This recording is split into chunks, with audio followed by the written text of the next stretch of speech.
अस्सलाम वालेकुम friends, welcome to किताब नगरी यूट्यूब चैनल। किताबों की नगरी में खुश आमदीद। मैं हूं आपकी होस्ट इकरा यासीन और आज मैं आपके लिए लेकर आई हूं ज़ोहरा फ़ारूक हसन के कलम से तहरीर करदा नावल है अहले मोहब्बत के रंग जुदा के एपिसोड नंबर 6 को लेकर।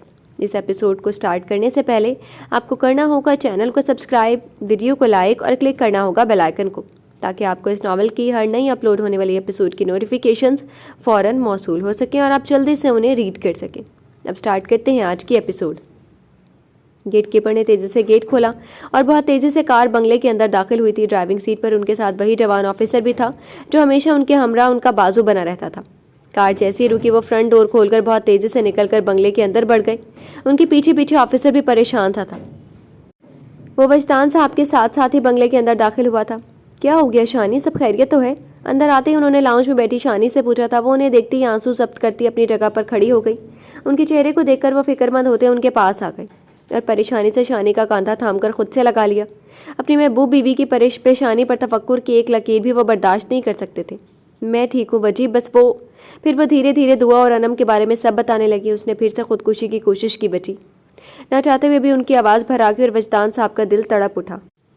शानी प्लीज़, तुम इतनी बहादुर हो, हर मुश्किल को फेस किया तुमने, फिर क्यों ऐसे मुझे तकलीफ दे रही हो? तुम्हें मालूम है ना कि तुम्हारे आंसू मेरी कमज़ोरी हैं। वो उन्हें अपने बाजुओं में भरकर उनकी पुश्त सहलाते हुए बेबसी से बोले थे। वो दुनिया वालों के सामने सख्त गिर कमिश्नर के नाम से मशहूर थे, मगर अपनी बीवी के लिए वो बिल्कुल बदल जाते थे। शानी उनका इश्क थी, उनका दुख, उनकी तकलीफ़ें वो बर्दाश्त नहीं कर सकते थे। लाउंज में एक तरफ खड़ा ऑफिसर सोचते हुए सर झुका गया। सॉरी वजी, मैं आपको परेशान करती रहती हूँ। कुछ देर में ही उन्होंने खुद को संभाल लिया और वजदान के सीने से अलग होते हुए वह शर्मिंदा सी होकर अपने आंसू साफ करने लगी।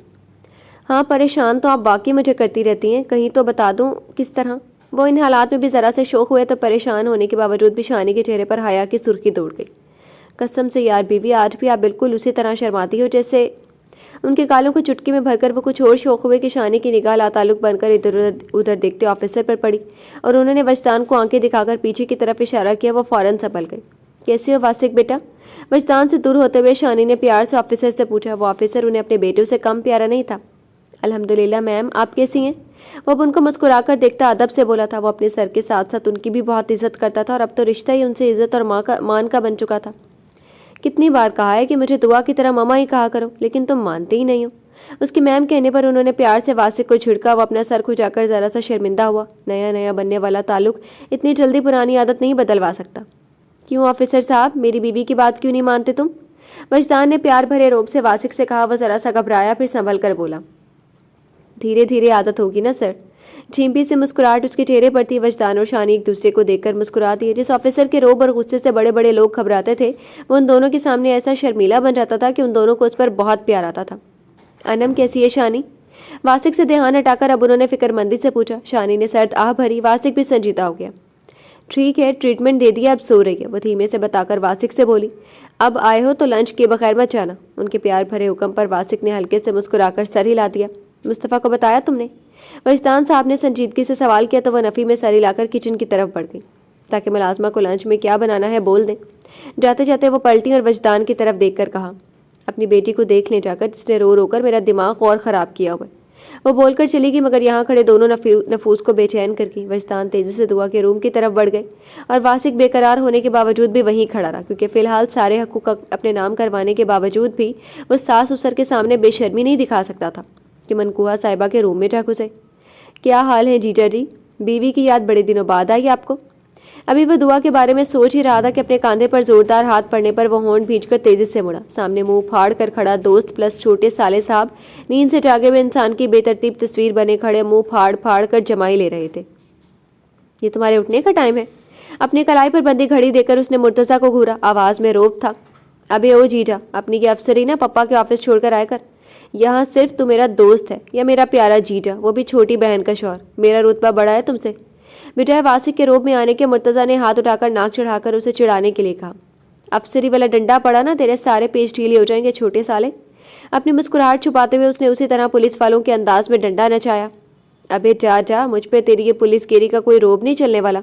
एक तो रात भर जानवर के डॉक्टर ने ऑफिस में खपाया और एक तू। आह मम्मा, मेरा जोर जोर दुख रहा है, वो नाक चढ़ाकर कहता। फिर अपनी रात भर की मेहनत याद कर करके अपने शाने पर अपने ही हाथों से दबाकर कराहा। اس کی حالت پر واسق نے ایک زوردار کہکہا لگایا اور اس کے کہکہے نے مرتضیٰ کو اور بھی تپایا۔ بیچارے مرتضیٰ کو پنشمنٹ ملی، وہ بھی بلی کی وجہ سے۔ واسق کو اب اسے چڑھانے کے لیے نیا موضوع مل چکا تھا۔ جھوٹے افسوس سے مرتضیٰ کو دیکھ کر چھیڑا، آج تو میرے ہاتھ سے نہیں بچنے والا۔ مرتضیٰ ویسے ہی بھنایا ہوا تھا، اس کے چھیڑنے پر جل کر وہ واسق کی طرف لپکا اور واسق نے اسے اپنی طرف بڑھتا دیکھ کر بھاگنا شروع کر دیا۔ اب یہ حال تھا کہ وہ دونوں ایک دوسرے کے پیچھے دوڑ رہے تھے، صوفوں سے کشنز اٹھا کر ایک دوسرے کو مار رہے تھے۔ لیونگ ایریا میں موجود صوفوں کے کشنز یہاں سے وہاں لڑک کر گر رہے تھے۔ در و دیوار پر چھایا اداسی کا رنگ آخرکار ان دونوں کی شوخی اور کہکہوں سے دھیرے دھیرے خوشی کے رنگ میں تبدیل ہونے لگا۔ سردیوں کی سرد راتوں کی طرح یہ بھی ایک برفیلی رات تھی، جب ہوائیں تیزی سے چل رہی تھیں اور وہ بلیک جیکٹ کے پاکٹ میں ہاتھ ڈالے ایک طرف کو بڑھا جا رہا تھا۔ اس کی سنہری رنگت سردی کی وجہ سے گلابی ہو رہی تھی، ناک سرخ، یہاں تک کہ کان بھی سرخ ہو چکے تھے، مگر اس نے سر پر گرم ٹوپی لگانے کی زحمت نہیں کی تھی۔ یہ علاقہ نچلے درجے کے رہنے والوں کی بستی تھی، چھوٹے چھوٹے کچے پکے مکان، کچھ مکان صرف لال اینٹوں سے بنے ہوئے تھے اور کچھ اچھے اور پینٹ شدہ تھے۔ بیچ بیچ میں کبھی گلی چوڑی ہو جاتی تو کبھی اتنی پتلی کہ بس ایک بائک گزرنے کی جگہ بچتی۔ ہر گھر کے باہر کہیں کوڑے کی پلاسٹک رکھی ہوئی تھی، کہیں کسی نے یوں ہی الٹ دیا تھا۔ یہاں ان کے یہ اصول تھے کہ گھر چمکدار آئینہ بنا رہے گا۔ گلی ان کی تھوڑی تھی، یہ سرکاری کام ہے، وہ کیوں صاف رکھے؟ پھر سرکاری کارکردگوں کبھی جب دل چاہتا یہاں سے کوڑا اٹھاتے اور ایک دو ہاتھ جھاڑو مار کر چلے جاتے۔ ہوا کے زور سے اڑ کر کبھی کوئی پلاسٹک اس کے قدموں میں آتی تو کبھی کوئی ردی کا ٹکڑا جسے وہ اپنے لانگ بوٹ سے رونتا ہوا ناک کی سیدھ میں چلا جا رہا تھا، یہاں تک کہ وہ اس بستی سے دور نکل آیا تھا۔ اب بس اکا دکا ہی مکان نظر آ رہے تھے، ان کے بعد اونچے اونچے ٹیلے تھے جن پر کوڑے کرکٹ کے ڈھیر بنے ہوئے تھے۔ آخرکار اس کا سفر تمام ہوا اور اسے وہ مکان نظر آ گیا جس کی تلاش میں وہ ادھر آیا تھا۔ مکان کی کھڑکی اور دروازے کے جھروکوں سے پیلی روشنی کی کرنیں باہر جھانک رہی تھی۔ اس نے چاروں طرف دیکھا اور جیکٹ سے اپنا مخصوص ماسک نکالا۔ کچھ ہی سیکنڈ میں وہ ماسک اس کے چہرے پر تھا اور ولف تیار ہو چکا تھا شکار کے لیے۔ وہ بھیڑیے کی چال چلتا بہت آہستہ آہستہ مکان کے پچھلی طرف آ گیا۔ دیواریں زیادہ اونچی نہیں تھی، وہ آرام سے دیواروں پر اپنے گلوز لگے دونوں ہاتھ جما کر ایک ہی جست میں دیوار کے اوپر تھا اور سیکنڈوں میں مکان کے اندر۔ اپنی گہری بھوری آنکھوں سے چاروں طرف دیکھتا وہ دبے قدموں سے ایک طرف بڑھ رہا تھا۔ اس کا ٹارگٹ سامنے نظر آتے دو کمرے نہیں بلکہ وہ خفیہ راستہ تھا جو ان کمروں کے نیچے سے شروع ہوتا تھا۔ دھیرے دھیرے وہ وہاں تک پہنچ ہی گیا۔ اس مکان میں رہنے والے سارے مکین مطمئن تھے کہ یہاں ان کی گردن قانون کے شکنجے میں نہیں کس سکتی ہے، لیکن یہ قانون کے ہاتھ نہیں، ولف کے ہاتھ تھے جو ان تک پہنچ بھی چکے تھے اور اب کسنے کے لیے تیار بھی تھے۔ وہ بغیر کوئی چاپ پیدا کیے خفیہ راستے کے اندر داخل ہو چکا تھا۔ چلتے چلتے وہ وہاں تک پہنچ گیا جہاں اس کا اپنا شکار رنگین آوارگی میں مشغول تھا۔ اس کی آنکھوں کے سامنے ایسا منظر تھا جو عام لوگوں کی آنکھوں کے سامنے آ جائے تو لاشعوری طور پر نگاہیں گھبرا جاتی ہیں، آنکھوں میں شرم چھلک جاتی ہے، مگر اپنے کام کے دوران لاتعداد بار ایسے کئی سینز اس کی آنکھوں کے سامنے سے گزر چکے تھے کہ وہ بے حس ہو چکا تھا۔ شکار پکڑنا اس کا کام تھا، چاہے وہ جس حالت میں بھی ہو۔ ویسے ہی دبے پاؤں چلتا ہوا وہ اس آدمی کے سر پر پہنچ گیا اور اس نے اپنی گن نکال کر اس آدمی کے سر پر رکھ دی۔ اگر ہلنے کی کوشش بھی کی نا تو بھیجا اڑا دوں گا۔ جیسے اس کی سرد آواز ان دونوں کے کانوں تک پہنچی، لڑکی جو ہوش و آواز سے بیگانہ تھی، اس افتاد پر اس کی نگاہ آدمی کے سر پر ٹکی گن سے ہوتی ہوئی گن والے ہاتھ سے ہوتے ہوئے ولف کے چہرے پر پڑی اور اس کے منہ سے دہل جانے والی چیخ نکلی۔ آدمی بھی بے بسی سے ولف کے ماسک کو دیکھ رہا تھا، سارا نشہ بھگ سے اڑ گیا، اب چہرے پر خوف سے پسینے آنے لگے۔ چپ چاپ اپنے کپڑے اٹھاؤ اور منہ بند کر کے یہاں سے نکل جاؤ، ورنہ ایک نہیں دو لاشیں ہوں گی۔ لڑکی کی طرف دیکھے بغیر اس نے غرا کر کہا۔ ایسا لگ رہا تھا حقیقت میں کوئی بھیڑیا انسان کا روپ دھار کر ان کے سامنے آ کھڑا ہو گیا ہو۔ لڑکی ڈر کر چادر میں اپنے آپ کو چھپا کر تیزی سے بیڈ سے نیچے اتری اور اپنے کپڑے پھرتی سے سمیٹ کر وہ ان دونوں کو دیکھے بنا سر پر پاؤں رکھ کر بھاگی۔ اس کا دماغ خراب تھا کیا جو اس کے جان بخشنے والے چانس پر لات مار کر اسے ایک رات کے شوہر کی مدد کرتی؟ اس کی طرف سے وہ بھاڑ میں جائے، اسے کیا، وہ پیسے سے مطلب رکھتی تھی جو پہلے ہی اسے مل چکے تھے۔ اب بول، تجھے گولی سے سیدھے ماروں یا اپنے اس چاقو سے تیری بوٹیاں الگ کروں؟ لڑکی کے جاتے ہی وہ اس آدمی پر گن تانے ہوئے اپنی جیکٹ کے پاکٹ سے ٹانگتے ہوئے چاقو کی طرف اشارہ کر کے غرایا۔ اس کی آنکھوں میں درندگی دیکھ کر آدمی کی پیشانی سے پسینہ پھوٹ کر کنپٹی سے بہنے لگا۔ کیا چاہتے ہو؟ میں جو جانتا ہوں وہ سب بتا دوں گا۔ آدمی ہلکے سے منمنایا، وہ ولف کی آنکھوں میں دیکھتے ہوئے کانپ رہا تھا۔ واو، تم تو اپنے باس کے بڑے وفادار ہو۔ وہ زور سے ہنسا، رحم سے خالی درندوں والی ہنسی۔ آدمی نے تھوک نکل کر اپنا خشک گلا تر کرنا چاہا۔ مجھے آج سے 2 ماہ پہلے کی ساری ڈیٹیلز چاہیے۔ تیرا باس تیرے ساتھ کہاں کہاں گیا، کس سے ملا؟ وہ اب بھی غرا کر بولا۔ خوفزدہ آدمی نے جلدی سب بتانا شروع کر دیا۔ وہ ایک معمولی گنڈا تھا اور اس کا کام بس اتنا تھا کہ اپنے سے اوپر والے پہنچ والے گنڈے کے ماتحت کام کرنا۔ جو اسے معلوم تھا اس نے ولف کو سب بتا دیا۔ اب مجھے چھوڑ دو، میں اس سے زیادہ نہیں جانتا، باقی کا سارا کام سلطان بھائی انجام دیتا ہے۔ وہ جب سب بتا چکا تو ولف کے آگے ہاتھ جوڑ کر روتا ہوا بولنے لگا۔ ولف کے ماسک میں چھپے ہونٹوں پر زہر خند مسکراہٹ ابھری۔ آج سے کچھ دن پہلے کچھ دن پہلے تو نے ایک بے بس لڑکی کی عزت روندی تھی اور اس کی یہ خواہش ہے کہ اس کی گنہگار کو موت کی سزا دی جائے. سو آئی ایم سوری. میں اس لڑکی سے وعدہ کر چکا ہوں اور میں وعدے نہیں توڑتا. وہ اپنے چہرے سے ماسک اتارتے ہوئے غنڈے کے سفید پڑتے چہرے کو دیکھ کر مسکرایا. تو آپ غنڈے کی آنکھیں باہر کو ابل پڑیں. اس کے وہم و گمان میں بھی نہیں تھا کہ آج کل جس ولف کا ڈر اور قہر چاروں طرف چھایا ہوا ہے اور ان لوگوں کی نیندیں اڑی ہوئی تھیں کہ ولف وہ شخص ہے جس سے اس کی بھی آشنائی تھی. گڈ بائے راجہ اکرام. اس نے اسے آنکھ مار کر ٹریگر دبا دیا اور راجہ اکرام سیدھا وہیں بیڈ پر گر گیا. گولی اس کا بھیجا اڑا چکی تھی اور خون کی چھینٹیں اس کی جیکٹ پر بھی آ گئے تھے جسے اس نے صاف کیے بغیر گن ہونٹوں کے پاس لا کر پھونک ماری اور پھر اپنی جینس کی جیب کے حوالے کر دی اور اپنا ماسک پھر سے چہرے پر لگا کر وہ بڑے آرام سے اپنی مخصوص شاہانہ چال چلتا ہوا اس مکان کے اندر سے نکل آیا. اب اس کا رخ دوسری سمت تھا جہاں اس نے اپنی بائک چھوڑی تھی. کچھ ہی دیر میں اس کی بائک سرد ہواؤں کو چیرتی ہوئی روڈ پر فراٹے بھر رہی تھی. اپنے روم سے کچن کی طرف جاتے ہوئے وہ ٹھٹک گئی. یہ ابھی تک یہی ہے؟ وہ سوچ کر سر پر دوپٹہ اچھے سے جما کر کچن کی طرف بڑھ گئے. مرتضیٰ سے باتیں کرتے ہوئے واسق کی نگاہ کچن کی طرف جاتی دعا پر پڑی تو بے قرار دل کو قرار سے ملنے لگا. کہو تو ملاقات کروا دوں. واسق کی نگاہوں کا پیچھا کرتے ہوئے مرتضیٰ شرارت سے اس کے کان میں گھسا. ہم عاشق معشوق نہیں جو تیری خدمت کی مجھے ضرورت پڑے. واسق نے کان میں گھستے مرتضیٰ کا جبڑا اپنے ایک ہاتھ میں جکڑ کر اسے دور کر دیا. یار تو کتنا شریف شوہر ہے. میری محبوبہ بیوی بن گئی ہوتی تو دن رات ملاقاتوں کے بہانے ڈھونڈتا. مرتضیٰ نے اسے ایسے گھورا جیسے اس کے شریف ہونے پر اسے بڑا غم ہو. میری شرافت کا چھوڑ اپنی کیا، لگ رہا ہے کہ تیرا دل بھی محبت کرنے کو مچل گیا. واسق نے اس کے کان میں جھک کر شرارت سے سرگوشی کی. ہائے کب ملیں گے وہ. مرتضیٰ سینے پر ہاتھ رکھ کر عاشقوں کی طرح ایک طرف لڑک گیا. مصطفیٰ بھائی تک تیری خواہش پہنچا دوں جانو. اس نے مرتضیٰ کی خواہش پر اسے جو ڈراوا دیا. مرتضیٰ تڑپ کر اٹھ گیا اور جھٹ سے کانوں کو ہاتھ لگا لیا. استغفر اللہ. مجھے نہیں نبھانا عاشق و معشوق والا کھیل. وہ سیدھے میری گردن پکڑیں گے اور مسجد لے جا کر میرا نکاح پڑھوا دیں گے. کیا میں تجھے ابھی شادی کے لائق لگ رہا ہوں؟ اس کے اس طرح اچانک بولے پر واسق کا کہکہا چھوٹ گیا. کیا بات ہے، بڑے کہکہے لگ رہے ہیں. وجدان صاحب خوشگواریت سے کہتے ہوئے ان دونوں کو دیکھتے وہیں آ کر بیٹھ گئے تو واسق کا کہکہا مسکراہٹ میں تبدیل ہو گیا اور مرتضیٰ بھی سیدھا ہو کر شرافت سے بیٹھ گیا. ان کے آتے ہی وہ شرافت کے جامے میں آ جاتا تھا. واسق وجدان صاحب سے کسی کیس کے بارے میں باتیں کرنے لگا تو کبھی ان کی باتوں میں مرتضیٰ بھی شامل ہو جاتا اور کبھی اپنے موبائل میں بزی ہو جاتا. مصطفیٰ بھائی ابھی تک نہیں آئے؟ کافی رات ہو چکی تھی مگر ابھی تک مطمئن مصطفیٰ کی کوئی خبر نہیں تھی. واسق نے کلائی پر بندھی گھڑی دیکھی. وہ اب جانے کے لیے تیار ہو چکا تھا. ضروری کام کے سلسلے میں گیا آتا ہوگا. تب تک تم دعا بیٹے کے ہاتھوں کا قہوہ نوش فرماؤ. وجدان صاحب لیونگ میں آتی بیٹی کو دیکھ کر شفقت سے مسکرائے. اس کے ہاتھوں میں قہوے کی پیالیوں سے بھری ہوئی ٹرے تھی.